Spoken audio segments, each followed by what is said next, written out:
Bonsoir à toutes et à tous, merci de nous rejoindre pour ce nouveau journal. Dans l'actualité de ce lundi 6 décembre, la situation sanitaire. Alors que la France fait face à la 5e vague du Covid, un nouveau conseil de défense sanitaire s'est déroulé cet après-midi à l'Elysée. Olivier Véran, le ministre de la Santé, s'exprime ce soir à 19h. Et parmi les mesures qui pourraient être annoncées, le masque serait de nouveau obligatoire à l'école, en intérieur comme en extérieur. Autre question débattue, celle de la vaccination pour tous les enfants de 5 à 11 ans, et pas uniquement ceux atteints de comorbidité. Mais pour le moment, aucune décision ne devrait être prise. Le gouvernement attendrait ainsi l'avis de la Haute Autorité de Santé pour se prononcer. Et puisque l'on parle de politique, après de 4 mois du premier tour de l'élection présidentielle, de nombreux candidats se sont déjà déclarés. Parmi eux, Valérie Pécresse, candidate Les Républicains. Elle a remporté la primaire du parti ce samedi face à Éric Ciotti. Elle débutait d'ailleurs sa campagne présidentielle ce lundi dans les Alpes-Maritimes. Écoutez la réaction d'Isabelle Rivière, secrétaire départementale du parti Les Républicains. Je me réjouis qu'il ait pu y avoir un candidat qui soit donc une femme. Je suis présidente d'une association de femmes. C'est, je crois, une des premières fois où la droite va être représentée par une femme. Mais bien au-delà de ça, j'ai évidemment à me dire que ce qui est important, c'est de pouvoir se rassembler. Et ça a pu être dit par l'ensemble des candidats. Notre famille politique s'est rassemblée, se rassemblera derrière Valérie Pécresse pour que elle puisse gagner ces élections présidentielles.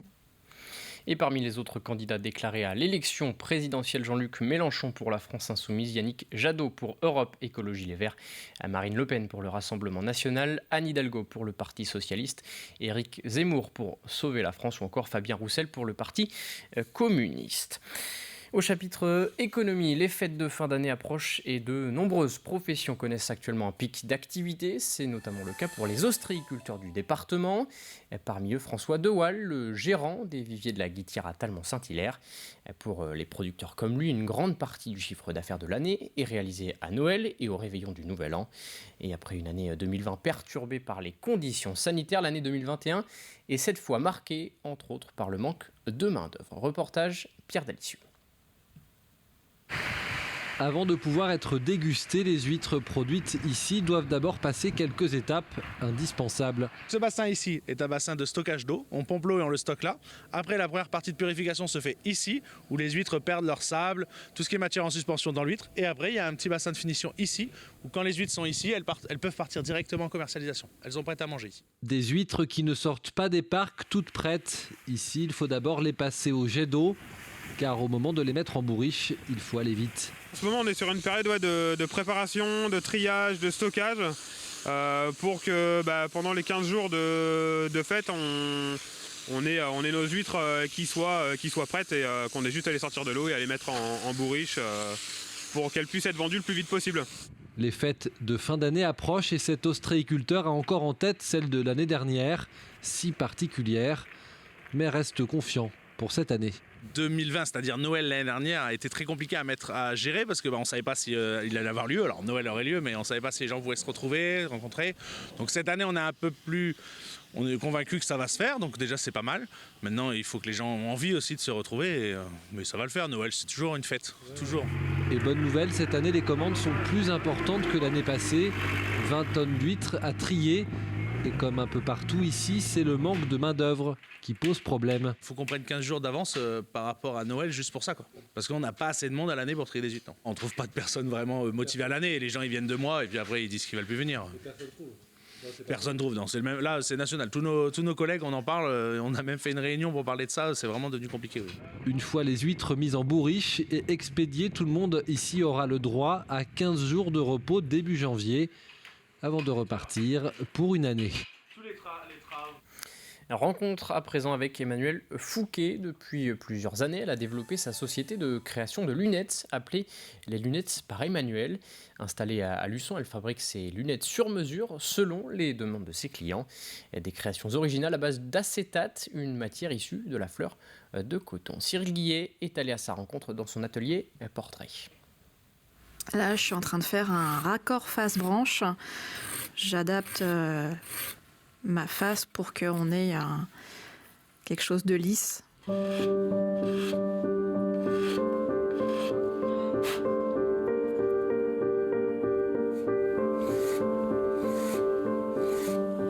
C'est venu tout simplement d'une cliente quand j'étais en remplacement dans un magasin qui voulait une monture d'un coloris, d'une forme différente de 2 fournisseurs qui n'avaient rien à voir en commun. Et puis elle m'a dit ce serait bien si on pouvait faire ses propres lunettes. Et puis j'arrivais à un stade où j'avais un peu marre du magasin classique et des remplacements. Et puis comme j'ai toujours été manuelle, à aimer le bricolage, etc., je me suis dit que c'était le moment. C'était il y a 6 ans. Depuis, Emmanuelle Fouquet s'est installée à son compte et propose des lunettes sur mesure en acétate, un matériau réalisé à partir de fleurs de coton. Là, c'est du tissu qui est incrusté entre 2 plaques transparentes. C'est un matériau qui, du coup, peut être sculpté, qui peut être gravé, qui peut être découpé, qui peut fusionner, puisque sur différentes couleurs, on peut fusionner les matériaux ensemble. C'est un matériau dans lequel on peut faire des incrustations. Tissu, plumes, soie, dentelle. Si elle accueille ses clients sur rendez-vous dans son atelier, le plus souvent, elle se déplace à domicile et tout commence par un dessin. Il y a des clients qui ont une idée précise de ce qu'ils ont envie, des formes plutôt rondes ou géométriques. Et puis, je dessine sur le visage du client. Donc, je prends une photo du client, je prends toutes les mesures nécessaires, donc je reporte mes cotes sur le visage. Et puis, je viens dessiner en fonction du visage et des cotes qui ont été prises. Un travail sur mesure réalisé au souhait et à l'image du client. Opticienne diplômée, elle assure aussi la commande et l'installation des verres. Pour une monture complète sur mesure, avec dessin et choix des coloris de la face et des branches, comptez 390 € pour les premiers prix.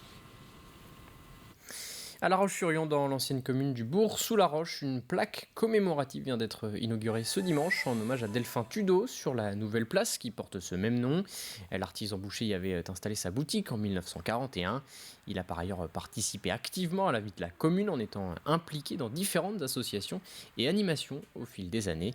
Une nouvelle place donc dans un quartier désormais de La Roche-sur-Yon en plein réaménagement ces dernières années. Le réaménagement de la place fait partie d'un programme plus complet de réaménagement du bourg sous la Roche qui se poursuit sur une dizaine d'années. La première tranche a été de l'ordre de 4 millions et demi d'euros qui ont été investis sur le quartier du bourg sous la Roche. Mais les choses vont se poursuivre puisqu'il y a dans ces 4 millions et demi une partie de voirie, une partie d'aménagement, d'enfouissement des réseaux et puis on va maintenant continuer l'aménagement du bourg. Un mot de sport avec du tennis à l'occasion de la 5e et dernière journée de championnat de France Interclub de Pro A féminine. Le tennis entente lyonnaise jouait son maintien face à l'équipe de Tremblay et les joueuses du TEY se sont inclinées 4 matchs à 2. Avec un bilan de 3 défaites et un match nul, l'équipe de La Roche-sur-Yon termine à la 5e et dernière place. Elle est donc reléguée en Pro B. Et puis n'oubliez pas votre rendez-vous sportif du lundi avec l'ensemble des résultats du week-end dans 85 chronos présenté par Aurélien Huard juste après ce journal. Et direction désormais les Herbiers avec la traditionnelle grande parade de Noël. Après une édition annulée en 2020 en raison de la crise sanitaire, environ 15 000 personnes ont assisté aux festivités ce samedi. Plus de 300 bénévoles étaient mobilisés pour organiser cette 8e édition. Image signée Alexia Janet. Explication Alexandre Debray.